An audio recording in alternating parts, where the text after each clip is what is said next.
Before we proceed, please note that this video is made by AI, but all the content is manually researched by our team and it's not AI generated.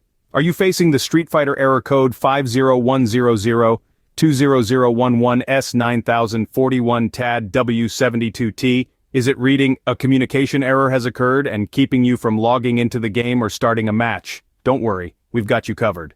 This error can be a real annoyance, but it's usually the result of an unstable network. Something in your network environment conflicting with the game, or the game servers are down. Let's dive into some potential fixes. First up, restart your router and gaming device.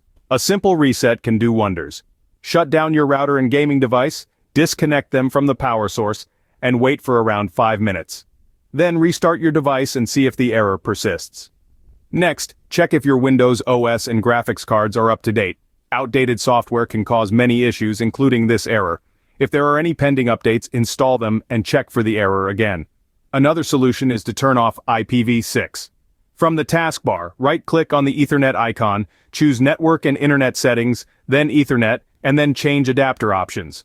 Right-click your currently used connection and choose Properties. Uncheck Internet Protocol version 6, TCP/IPv6.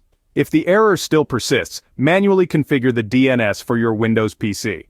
Many players have found this to be a useful solution. You can refer to online guides for configuring DNS on Windows 10 or Windows 11. Still struggling with the error?